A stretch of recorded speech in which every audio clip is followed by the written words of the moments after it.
The grand atrium of the Galactic Council stretched upward for nearly a mile, its walls made of living crystal that pulsed with soft light. 17,000 years of interstellar civilization had shaped this place into the most important building in the known galaxy. Treaties were signed here. Wars were ended here. Species were welcomed into the community of stars or condemned to isolation. And today, for the first time in history, humans had been summoned to stand before it.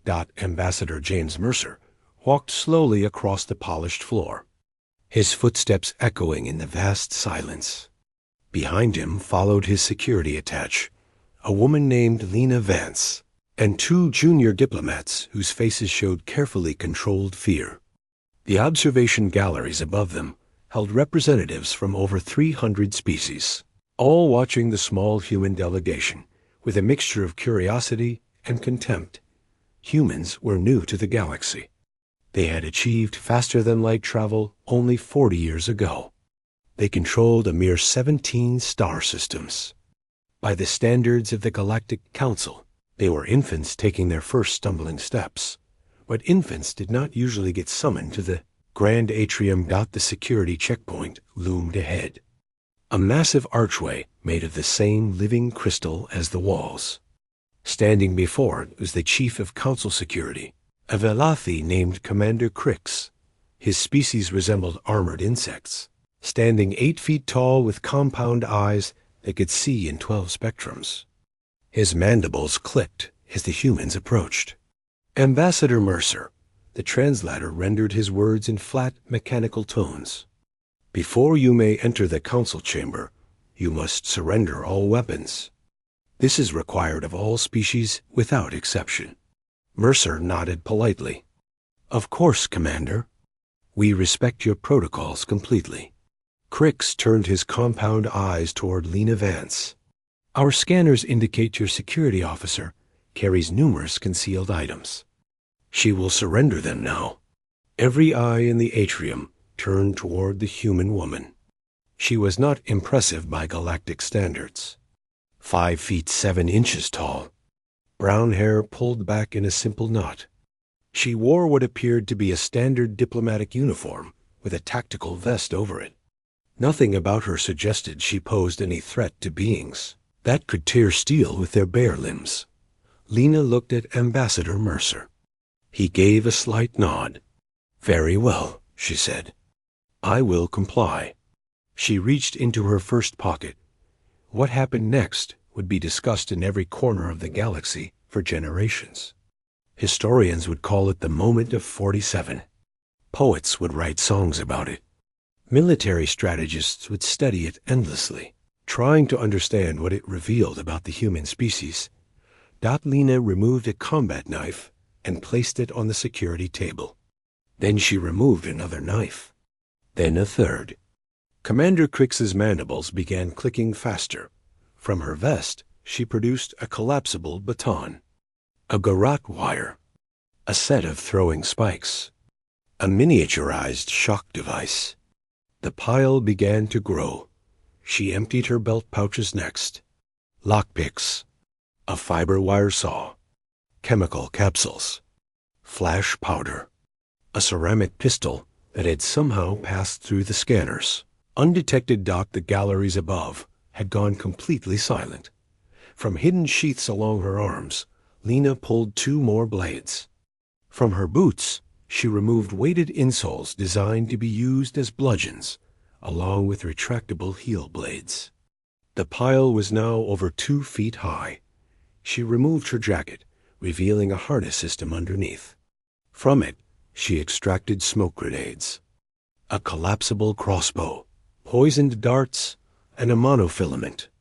Wire so thin it was nearly invisible, but capable of cutting through starship hulls. Commander Crix had stopped counting. Lena reached behind her back and produced a short sword that should have been physically impossible to conceal given her clothing. Then she produced a second one. Several representatives in the galleries made sounds of distress. She was not finished. Her hair clip was actually a lockpick set combined with a data spike. Her earrings were miniature explosives. Her necklace pendant contained a compressed toxin lethal to most carbon-based life forms. Her belt buckle housed a directed electromagnetic pulse device. Her buttons were tracking beacons. The thread of her uniform was woven with conductive fibers, capable of delivering electrical shocks. 40-7 items now covered the security table. Spilling onto the floor around it, Commander Crix stared at the arsenal for a very long time. When he finally spoke, his translator rendered something that sounded almost like human shock. How did you conceal all of this? Our scanners are the most advanced in the galaxy. They should have detected everything. Lena's expression did not change. Your scanners are calibrated for known weapon signatures. Human engineering has spent 10,000 years learning to hide things from other humans. We have had a lot of practice. Ambassador Mercer stepped forward, his voice calm and diplomatic. Commander, I think you should understand something about our species. We evolved on a world where everything tried to kill us. The weather tried to kill us. The animals tried to kill us. The plants tried to kill us. Even our own oceans tried to kill us. We survived by being prepared for any situation. He gestured toward Lena Vance. She is not our warrior. She is a bodyguard for diplomats. Our actual soldiers would need a cargo ship to transport their equipment. The silence in the atrium was absolute. A voice echoed from the highest gallery. It belonged to High Arbiter Solon of the Dominari, the most powerful species in the known galaxy. His kind resembled enormous serpents, covered in crystalline scales that shimmered with inner light. They had ruled the council for 8,000 years. Let the humans pass, Solon said. We would be here all day otherwise. Nervous laughter rippled through some of the galleries. But beneath the laughter, Ambassador Mercer sensed something else. Something he had hoped to create. Uncertainty. The humans proceeded into the council chamber, leaving behind a pile of weapons that would be photographed, cataloged, and studied by every intelligence service in the galaxy. Within hours, the images would spread to every civilized world. Within days, species that had never heard of humanity would be asking questions about the small primates who carried 47 weapons to a diplomatic meeting. And that was exactly what Mercer wanted. The council chamber itself was even more impressive than the atrium. It was shaped like an enormous sphere, with the 17 High Arbiters seated on floating platforms around the central speaking floor. Each arbiter represented one of the founding species of the council. Civilizations so old they had been traveling between stars before humans had discovered fire. Ambassador Mercer took his position at the center of the floor, suddenly very aware of how small he was. The youngest species in the room, standing before beings who commanded fleets that could destroy Earth in an afternoon. High Arbiter Solon spoke first. Ambassador Mercer, you have been summoned to answer charges of aggression against a protected civilization. 3 months ago, a vessel belonging to the Dominari Empire entered space claimed by your species. Your ships attacked it without provocation, boarded it, and detained its crew. How does humanity plead? Mercer did not hesitate. Not guilty. The murmurs were immediate and intense. Every species had expected the humans to apologize, to beg for mercy, to negotiate from weakness. The Dominari representative on the floor, a young noble named Cashin, rose with theatrical outrage. You dare deny your crimes? You attacked our ship without cause.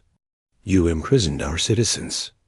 You violated every principle of civilized contact between species. With respect, Mercer replied, your ship entered our sovereign territory without permission. Your captain refused to respond to standard communications. Under interstellar law, specifically the Compact of Neutral Passage that your own empire drafted, we were within our rights to intercept. Cashin's scales flushed with anger. You cannot use our own laws against us. We are the Dominari. We have ruled these stars for 8,000 years. And in those 8,000 years, you have apparently never encountered a species that knows how to read legal documents. The chamber erupted. Several arbiters called for order. Others seemed almost amused by the humans' audacity. Cashin looked ready to leap from his platform and attack the ambassador personally, but Mercer was not finished. High Arbiter, I must ask a question that I believe is relevant to these proceedings. Why was a Dominari colony ship traveling through human space? Where was it going? What was it carrying? And why did its captain refuse all communication, even when given multiple opportunities to explain his mission? Solin's ancient eyes narrowed. These questions are not part of the charges against you. They should be. Because we examined the ship's cargo hold, High Arbiter. The vessel was carrying 3,000 individuals in hibernation pods. Not colonists. Prisoners. Political dissidents from within the Dominari Empire itself. Being transported to an unknown destination outside Council-monitored space. The chaos that followed made the previous outburst look like a polite disagreement. Cashin was shouting denials. Other Dominari delegates were frantically conferring. Representatives from rival species were demanding explanations. The galleries above had erupted into a storm of noise that the chamber's dampeners could barely contain through it all. Ambassador Mercer stood, perfectly still at the center of the floor. This was not a trial anymore. This was a trap. And humanity had just sprung it. But before order could be restored, the chamber doors opened. A figure entered that silenced everyone, even the shouting Dominari nobles. She was ancient, her scales dulled with age, her body bent by centuries of life. But she moved with an authority that made even High Arbiter Solin fall silent. Matriarch Vesa, the oldest living member of the Dominari ruling family. She had not left her homeworld in 300 years. Her voice was barely a whisper, but it carried through the chamber like a thunderclap. The humans speak truth. I have come to confess. Cashin went pale. The other Dominari backed away from her, as if she carried plague. The ship carried prisoners, Vesa continued. Not criminals, children. The last survivors of a bloodline I ordered erased from history 2 centuries ago. She turned to face Ambassador Mercer, and in her ancient eyes there was something that might have been gratitude or might have been hatred. You have uncovered a secret my empire killed millions to protect. And now you will learn why. The chamber doors sealed with a sound of finality. No one was leaving until this story was told. And humanity, the youngest species in the room, had just forced the oldest to reveal its darkest shame. The sealed chamber held 17 species in absolute silence. No one dared speak as Matriarch Vesa moved slowly toward the central platform, her ancient body carrying the weight of secrets that had shaped galactic history for centuries. Ambassador James Mercer watched her approach with careful attention. He had expected resistance from the Dominari. He had expected threats, denials, perhaps even violence. He had not expected confession. High Arbiter Solin leaned forward on his floating platform. Matriarch, you cannot simply seal the council chamber. This protocol has not been invoked in 4,000 years. What I am about to reveal cannot leave this room, Vesa replied. The stability of the galaxy depends upon it. She reached the central platform and raised one withered limb. Holographic images bloomed in the air above her, showing Dominari unlike any Mercer had ever seen. These beings were smaller than modern Dominari, their scales darker, their eyes holding an intensity that seemed almost predatory.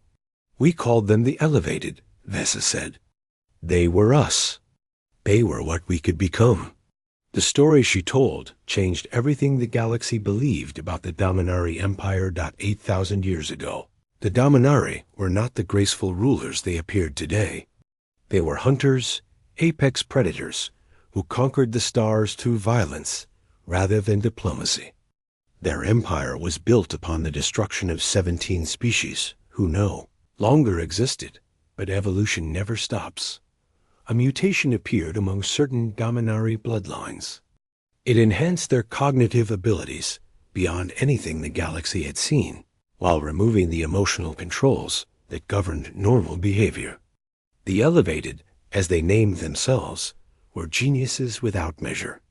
They could calculate hyperspace routes in their minds, design weapons that violated known physics, and manipulate other beings through pheromone control. They were also completely without conscience. The Elevated saw the rest of us as tools, Mesa explained. Useful instruments at best, obstacles to be eliminated at worst. Within 2 generations, they controlled most of our scientific development. Within 3 generations, they began removing bloodlines they considered inferior. The images shifted to show devastation. Dominari worlds burning. Populations reduced to ash. The war lasted 40 years. We won only because we outnumbered them vastly, and because we were willing to sacrifice our own worlds to stop them. Ambassador Mercer spoke carefully. And the prisoners on that ship? Vessa's ancient eyes met his. The Elevated were not destroyed. They were too valuable. We captured the final 3,000 and placed them in suspended animation, hoping that future generations might find a way to cure them, to restore their conscience while preserving their intelligence. 200 years in hibernation, Mercer said. And now? Now they are waking. The suspension systems are failing. We were moving them to a facility, outside Council space where we could contain the CN. Situation. You mean execute them. I mean protect the galaxy from 3,000 beings who view every other sentient creature as insects to be crushed. The chamber was utterly silent. Mercer looked at the holographic images, at the ancient matriarch, at the terrified Dominari delegation. Then he asked the question no one else dared to voice. Why are you telling us this? Vessa laughed, a dry and brittle sound. Because you stopped the transport ship, Ambassador. The Elevated are now in human custody, and in approximately 40 hours, they will begin to wake. Chaos erupted. 17 species talking at once, accusations flying, panic spreading through the galleries. The Velathi security commander demanded immediate evacuation. The Dominari delegation insisted the humans return the prisoners immediately. A representative from the insectoid Kreth suggested simply destroying the human ship with everyone aboard. Through it all, Ambassador Mercer stood perfectly still. When the noise finally faded, he spoke. High Arbiter, I have a question. You seem to have many questions, Ambassador. In 8,000 years, how many species has the Dominari Empire shared this secret with? Silence. None, Mercer continued. You kept this hidden. You let the galaxy believe you were the wise and benevolent founders of interstellar civilization. You let species trust you, follow you, depend upon you, never knowing that you had created monsters and were too afraid to destroy them. Cashin rose from the Dominari delegation. You cannot judge us. You are children. Your species has barely left its birth world. And yet we are the ones holding 3,000 of your nightmares in our cargo. Bay, the statement landed like a physical blow. Mercer turned to address the full council. Humanity is new to the galaxy. We have no allies, no fleet capable of matching the major powers, no history of interstellar politics. But we have one thing that seems to be in short supply among the elder races. Which is? High Arbiter Solon asked. Perspective. What Ambassador Mercer proposed next was either madness or brilliance. The Council could not decide which. We will not return the Elevated to Dominari custody. We will not participate in their execution. And we will not simply release them. Then what do you intend? Vessa demanded. We intend to wake them under controlled conditions and have a conversation. The Dominari delegation reacted with horror. Even High Arbiter Solon seemed disturbed. You cannot negotiate with the elevated, Vesa said. They are incapable of honesty. They are incapable of empathy. They will say whatever they must to achieve their goals, and their goals will always be domination. With respect, Matriarch, you have not spoken to them in 200 years. You have no idea what they might be capable of now. I watched them burn. Worlds. And we watched our own species do the same thing, repeatedly. We have extensive experience with brilliant monsters who lack conscience. We have spent our entire history learning to survive them, contain them, and sometimes, very rarely, help them find their way back. Lena Vance spoke for the first time since the proceedings began. We also have experience with beings who were told they were monsters, so often that they became exactly what they were told. Sometimes the prophecy creates itself. Vesa stared at the human woman. You believe you can reason with the elevated? No, Lena replied. I believe we can understand them. That is different. And it is a necessary first step. High Arbiter Solon called for a recess. The sealed doors unlocked, allowing the delegates to withdraw to their respective chambers. The Dominari were conferring frantically. Other species were recalculating their positions, recognizing that the balance of power in the galaxy might have shifted in ways no one had anticipated. Ambassador Mercer returned to the human quarters, where a secure communication terminal awaited. He connected to the transport ship in orbit, the vessel still holding the hibernating elevated. On the screen, a young officer appeared. Her name was Commander Rachel Torres, and she looked exhausted. Ambassador, we have a problem. The hibernation systems? Worse, someone on the station sabotaged our cooling units. We have maybe 18 hours before the first pods begin thawing. And whoever did it made sure the malfunction would appear accidental. Mercer's expression did not change, but Lena saw his hands tighten on the edge of the console. Can you identify who did this? Not yet. But Ambassador, there are only Dominari technicians on this station. The Empire sent them to assist with our ship's maintenance 3 days ago. Mercer processed this information. The Dominari knew the humans had the elevated. They knew the transport was failing. And now they were making certain the nightmare would wake on a human vessel, in human custody, far from any Dominari responsibility. If the elevated caused harm, humanity would take the blame. If humanity destroyed the elevated, they would become the monsters who slaughtered helpless prisoners. Either way, Earth lost. Commander, Mercer said slowly, I need you to do something that will sound insane, sir. Stop fighting the malfunction. Let the elevated wake. But before they do, I need you to deliver a message. Record it and play it continuously in every hibernation chamber. What message? Mercer looked at Lena. She nodded. Double quotes, tell them the truth. Mercer said, tell them everything. Who they are, what was done to them, and why. Tell them that the galaxy fears them, that their own people wanted them dead, and that the only reason they are still alive is because a species they have never met decided that everyone deserves a chance to be more than what they were made to be. Commander Torres stared at the screen. Sir, what if they do not care? What if they wake and immediately try to kill everyone aboard?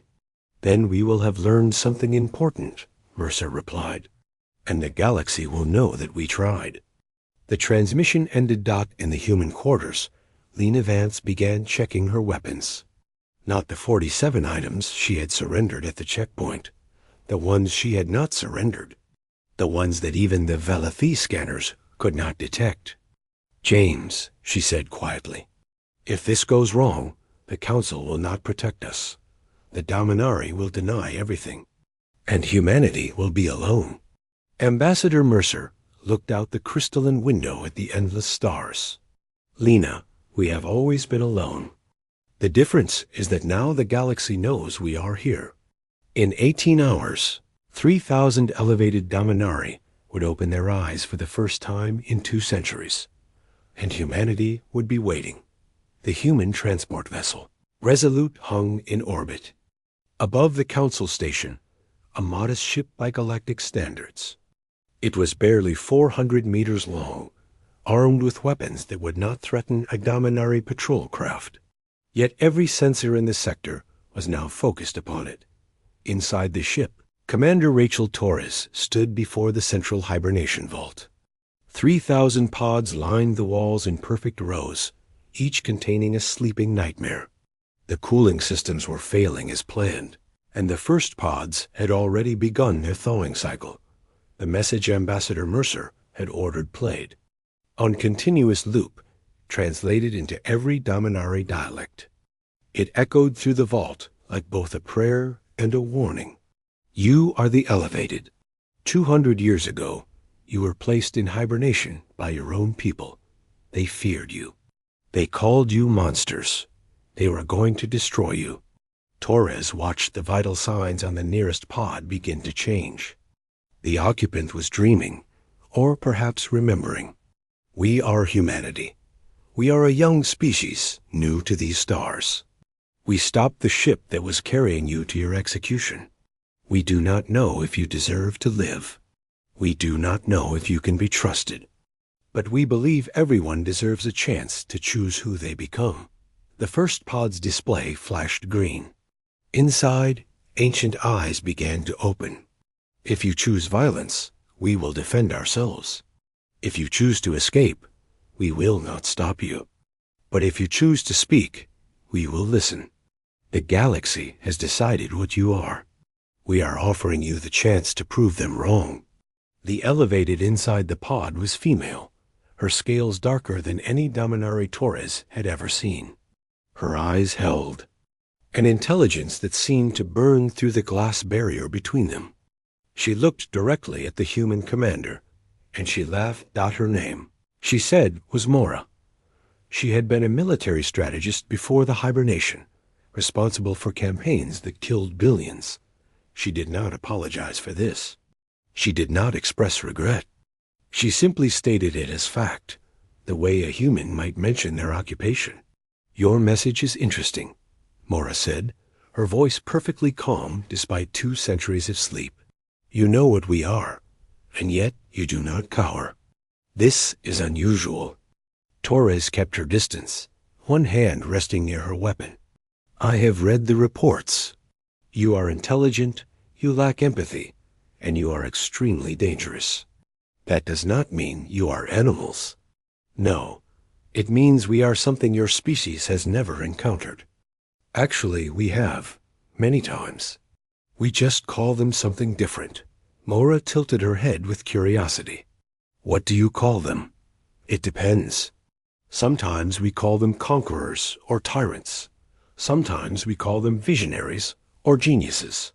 Sometimes we call them monsters. And sometimes, very rarely, we call them redeemed.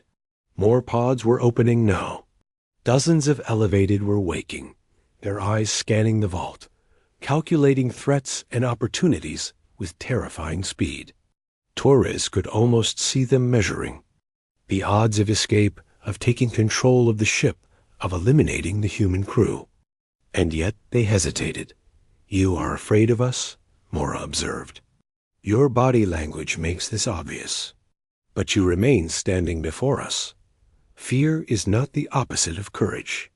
It is the requirement for courage, a philosophical species. How unexpected. We learned philosophy the hard way. Our history is filled with beings like you, brilliant minds without moral constraints.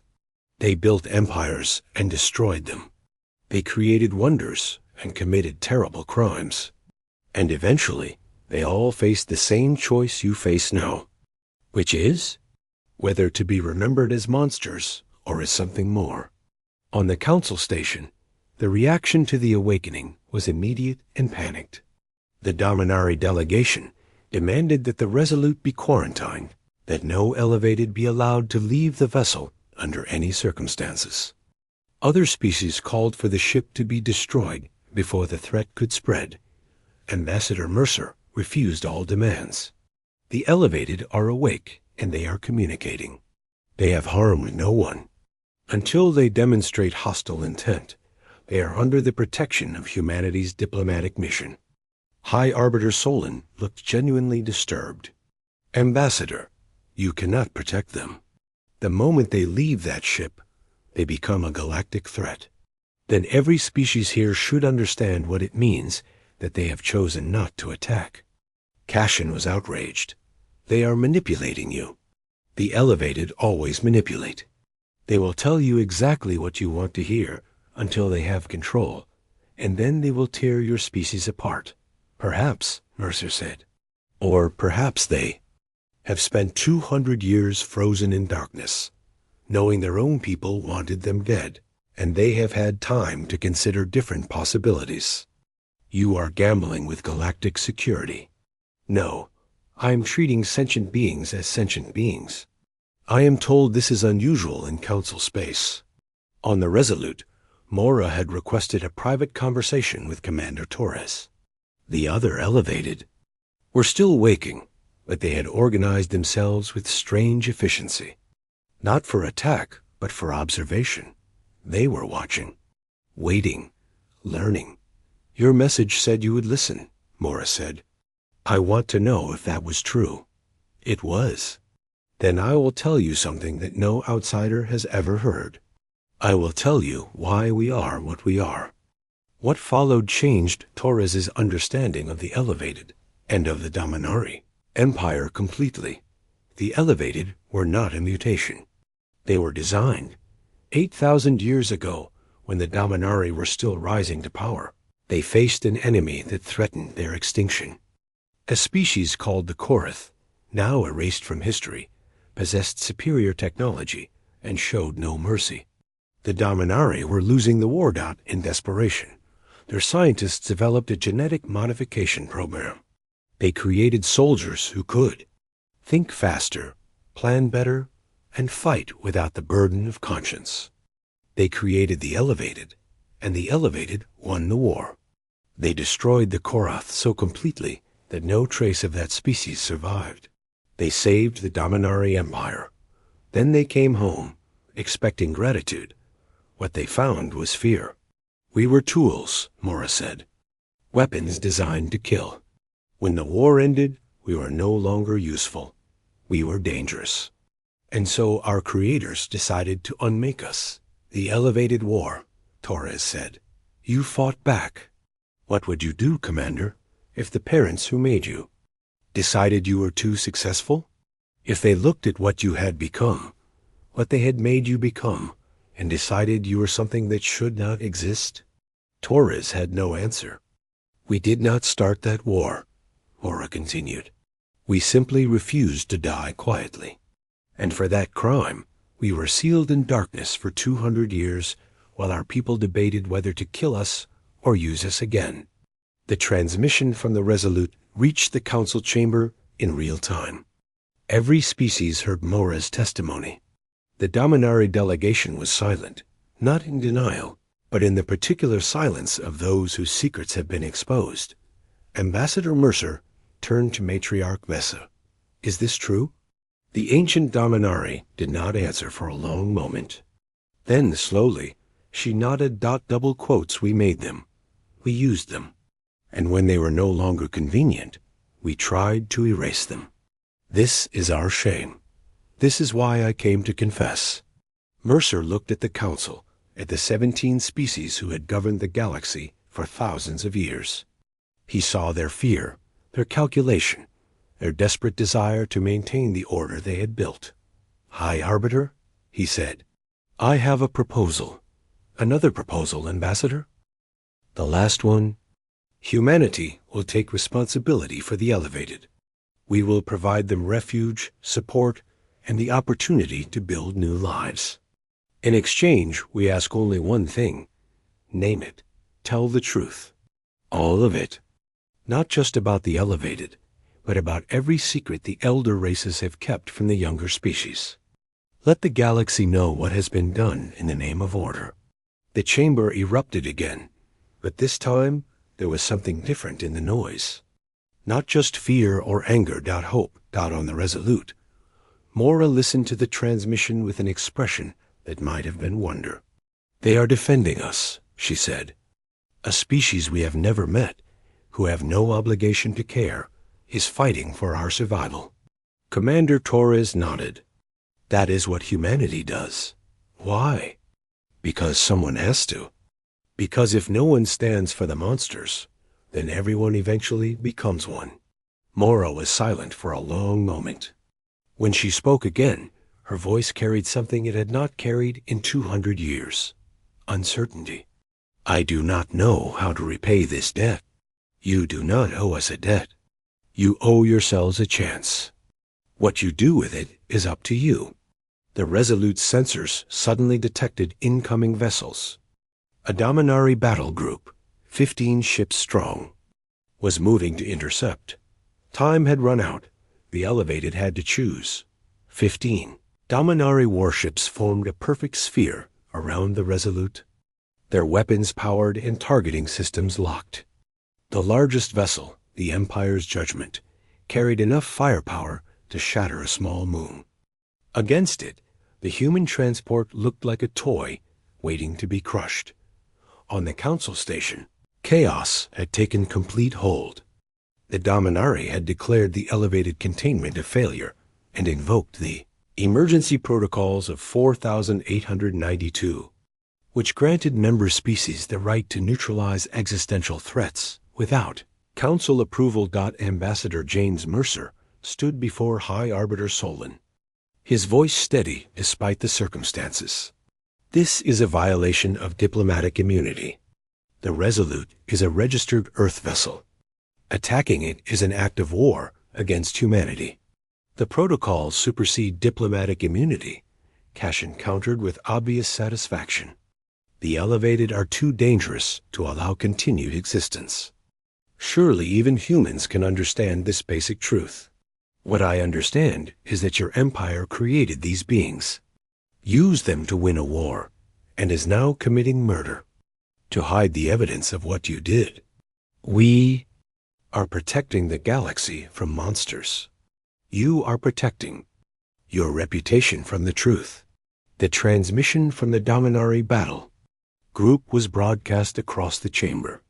"Human vessel Resolute, you have 1 hour to surrender all Elevated individuals for immediate termination. Failure to comply will result in the destruction of your vessel and everyone aboard." 1 hour. On the Resolute, Commander Rachel Torres addressed her crew. 43 humans facing an impossible situation. "I am not going to order anyone to die for this. If you want to surrender, I will not stop you." No one moved. "Ma'am," said her tactical officer, a young man named Lieutenant Cole, "we came out here to represent humanity among the stars. Running away from our own principles was not in the mission description." Torres looked at the faces around her. Determined, afraid, resolute. These were not soldiers bred for battle. They were explorers, diplomats, engineers. And they were choosing to stay. "Then we hold position," she said. "And we see what the Elevated decide to do." In the hibernation vault, Mora had gathered the other awakened Elevated. They now numbered over 200, with more waking every minute. They stood in perfect formation, their dark scales gleaming under emergency lighting. "The mathematics are simple," said an Elevated called Bren, who had been an admiral in the ancient war. "We cannot win against 15 warships. Even if we seize control of this vessel, we will be destroyed within minutes." "We could negotiate," suggested another. "Offer ourselves in exchange for the human safety." "The Dominari will not honor such terms. They fear us too much to allow any of us to survive." Mora had been silent through this discussion. Now she spoke. "There is another option." Every Elevated turned to face her. "The humans are not our enemies. They are not our tools. They are beings who chose to stand for us when no one else would. Whatever we decide, we do not sacrifice them. Then what do you propose? We change the mathematics. What Mora revealed shocked even the other elevated. During the 2 centuries of hibernation, she had not been entirely unconscious. Her unique cognitive abilities had allowed her to maintain limited awareness. And she had used that time to study the ship systems, to learn about the galaxy they would wake into, and to prepare for exactly this situation. The Dominarii sabotaged the cooling systems, she said. But they made an error. They used standardized components, military-grade equipment that carries specific communication protocols. They used our own technology, Bren realized. Technology we designed during the Korath War, which means we can access it. Mora had already infiltrated the command networks of every Dominarii vessel in the blockade. She had not seized control. Not yet. But she had opened doors. We cannot destroy them, she said. But we do not need to destroy them. We need to show them what we could do, and then choose not to. Commander Torres had been listening from the doorway. You want to demonstrate your power without using it. Precisely. The Dominarii fear us because they believe we are incapable of restraint. We prove them wrong by restraining ourselves when we have every advantage. And if they attack anyway? Mora looked at the human officer with something approaching respect. Then we die as something other than monsters. That is worth more than survival. With 40 minutes remaining on the Dominarii ultimatum, the Resolute systems began behaving strangely. Navigation displays flickered. Weapon systems ran diagnostic cycles without any commands. The ship's computer reported minor anomalies in communication protocols. On the Dominarii flagship, similar events occurred, but far more dramatically. Every light on the Empire's judgment cycled through the spectrum. Weapon systems powered down, then powered up, then powered down again. Navigation systems flashed target solutions for every other Dominarii ship in the blockade. The crew watched in horror as their vessel demonstrated exactly what the Elevated could do if they wished. Then a message appeared on every screen in the fleet. We are the Elevated. You created us to be weapons.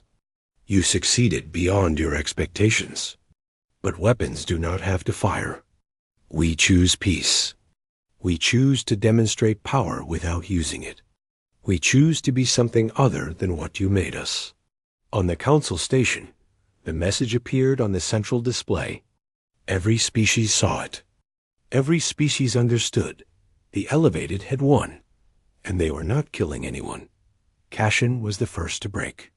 He rushed to the communication terminal, ordering the fleet to open fire before the Elevated could change their minds. His voice was hysterical, stripped of all diplomatic composure. But the Dominarii commanders did not obey. Admiral Theron, commanding the Empire's judgment, responded calmly. Noble Cashin, I will not fire upon beings who have demonstrated both the ability and the restraint to show mercy. Whatever the Elevated once were, they are no longer just weapons. They are making a choice, and I choose to honor that. One by one, the other ships powered down their weapons.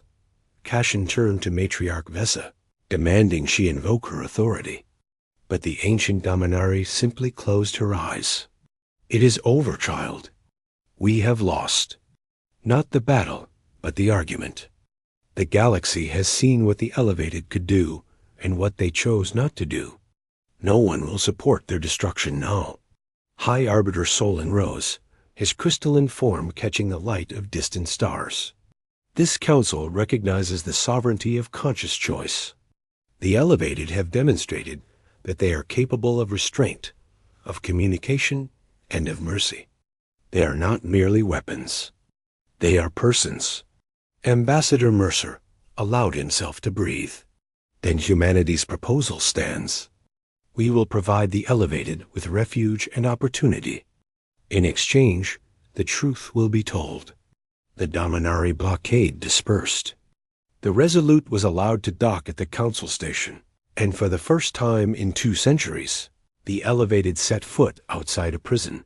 Mora led the procession through the grand atrium. Behind her walked 300 of her kind, with more being awakened every hour. The galleries were packed with species who had heard legends of elevated cruelty, who had spent generations fearing the day these monsters might return. What they saw instead were beings who moved with quiet dignity, who looked upon their former captors not with hatred, but with something like pity.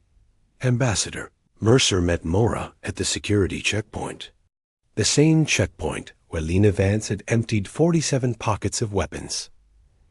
"Welcome to the Galactic Council," he said. "Thank you, Ambassador. Your species has given us something we never expected to receive." "What is that?" "A second chance." But even as celebration began, warning signals flashed on the station's long-range sensors. A transmission was coming in from the outer reaches of Council space, from a region that had been silent for 8,000 years.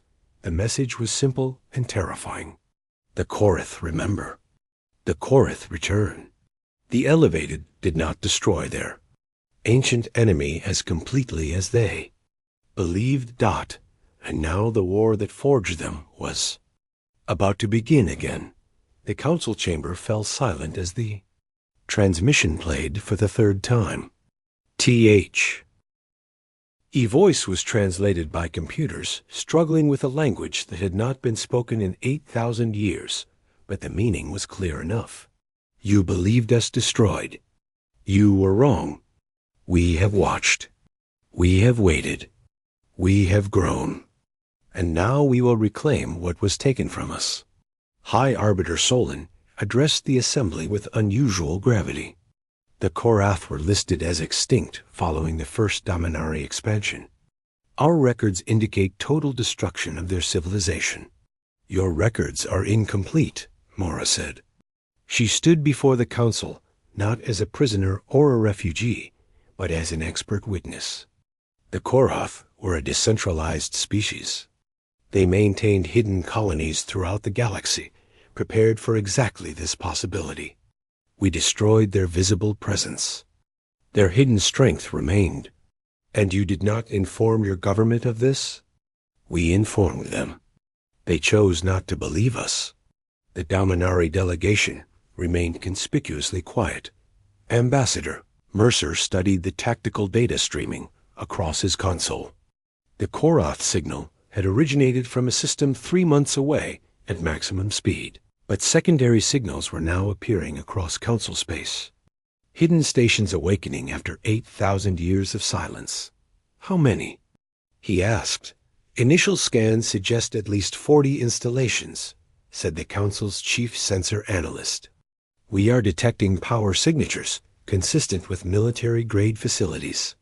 40 hidden fortresses, armed with technology that had once nearly conquered the galaxy. And the Council's combined fleet consisted of ships that had not fought a real war in 4,000 years. The Dominari, despite their recent humiliation, offered to lead the defense. They had defeated the Korath before. They claimed the expertise and the responsibility. Other species were skeptical. The Valathi pointed out that the Dominari had needed the Elevated to win the first war. The insectoid Kreth suggested that perhaps the Dominari should apologize for their failures before claiming military authority. The debate spiraled into accusations and old grievances. Even as the threat grew closer, Ambassador Mercer watched the political collapse with growing alarm. He pulled Lena Vance aside. "We have weeks at most before the Korath reach council space. The member species are too busy fighting each other to prepare a defense. Humanity does not have the military strength to face this alone," Lena replied. "Our entire fleet could not stop one of those installations." "No, but we have something the Council lacks." "Which is?" "The Elevated." Mercer requested an emergency meeting with Mora and the Elevated leadership. The meeting took place in the human diplomatic quarters, away from the chaos of the council chamber. "The galaxy needs your help," Mercer said. "The species who imprisoned you, who tried to destroy you, Now face the enemy you are created to fight." Mora's expression was unreadable. "You are asking us to save our captors. I am asking you to save billions of innocents who had nothing to do with your imprisonment.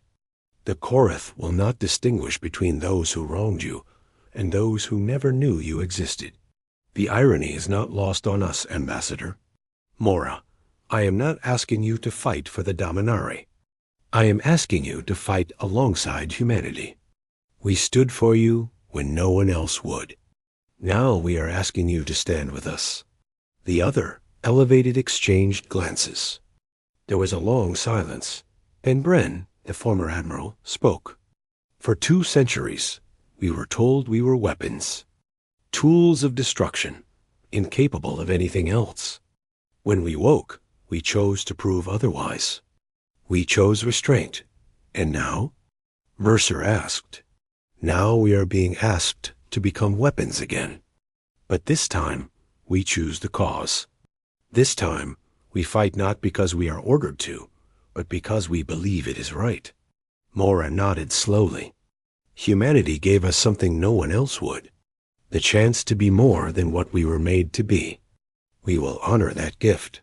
What do you need?" "Ships, personnel, and trust. The Council will want to monitor us, control us, use us as disposable assets. We will not accept this. If we fight as equals or not at all." Ambassador Mercer extended his hand in the human gesture of agreement. "Equals it is." What followed was the most remarkable diplomatic achievement in galactic history.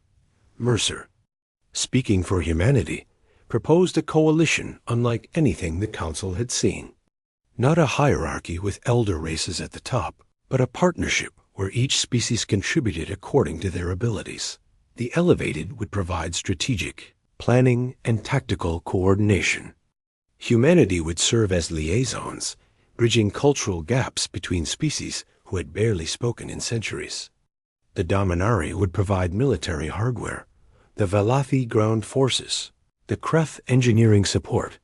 Most remarkably, the proposal required all species to acknowledge their failures. The Dominari had to admit they created the elevated crisis. The Council had to acknowledge they ignored the Korath threat. Every species had to accept that the coming war was partly the result of their collective negligence. It was a humiliation that the elder races initially refused. Then, the Korath attacked. The first strike destroyed a Valathi colony. 3 billion lives ended in an hour by weapons the Council believed extinct. The second strike crippled a Dominari shipyard.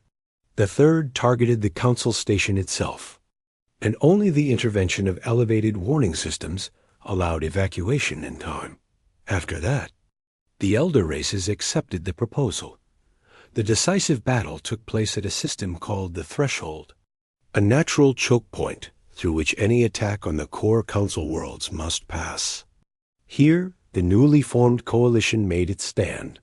The Korath fleet numbered over 800 vessels, each carrying technology that outmatched anything the coalition could field. Their flagship, a massive construct called the Memory of Pain, broadcast a continuous message. Surrender, and we will be merciful. Resist, and we will be thorough.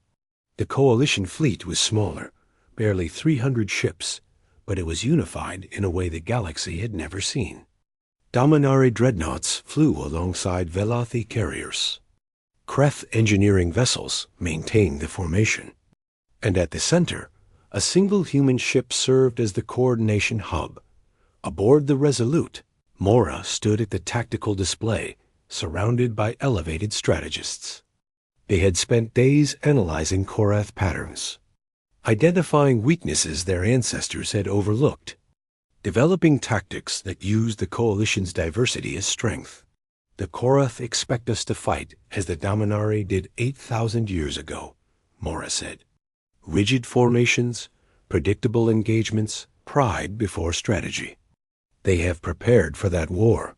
We will give them something different, Bren added. Flexibility, adaptation, cooperation. The battle was brutal. Coalition ships died by the dozens, their crews sacrificed to hold positions that could not be held. The Korath advanced steadily, their superior technology grinding through every defense, but the Coalition did not break. Every time the Korath adapted to one tactic, the Coalition shifted to another. When the memory of pain targeted the human coordination hub, elevated guided vessels intercepted the fire. When Korath ground forces assaulted the forward base, Velathi soldiers held the line while Kreth engineers collapsed the tunnels behind the enemy. And when the battle seemed lost, when the Korath fleet began its final push, something unprecedented happened. The elevated broadcast a harmonic frequency across every communication channel, a sound the Korath had not heard in 8,000 years. The frequency had originally been used by the Dominari to coordinate with the elevated during the First War. It meant we are together. It meant we fight as one. It meant we will not abandon you. For the Korath, who had spent 8,000 years nursing their hatred alone in darkness, the sound triggered something unexpected. Memory that the Korath were not always conquerors. Before the First War, they had been explorers, scientists, dreamers. The conflict with the Dominari was a war of survival that twisted them into something unrecognizable. And buried deep in their collective consciousness was knowledge of what they had lost. The Korath fleet hesitated. The memory of pain hailed the Coalition flagship. The Korath commander, a being whose name translated as bearer of wounds, appeared on the view screen, the first Korath any living council member had ever seen. "You have awakened old ghosts," Bearer said. "We remember that frequency. We remember what it meant before the Dominari taught us hatred." Mora responded, her voice carrying across the void. "We are the elevated. We were created to destroy you. For 200 years we slept, and we dreamed of vengeance. And now? Now we have learned that vengeance is not the only path. We were given a second chance by beings who owed us nothing. We offer the same to you. You offer us mercy? After what we have done today, we offer you a choice. The same choice we were given. Be what you were made to be, or become something new." The Korath fleet hung motionless in space. 800 weapons pointed at a coalition that could not survive another assault. Bearer of wounds was silent for a long moment. Then the Korath, weapons powered down. 1 year after the Battle of the Threshold, the Galactic Council no longer met in the ancient chamber of elder races. A new structure had been built, a vast complex where every species, old and young, had equal representation. The elevated had founded their own colony on a world they called Second Dawn. They were no longer weapons. They were builders, teachers, artists. Their genetic modifications persisted, but they had learned that intelligence without conscience was not a curse. It was a challenge to be overcome. Mora served as the colony's first elected leader. When asked about her vision for the future, she gave an answer that surprised many. "The humans taught us something no other species understood.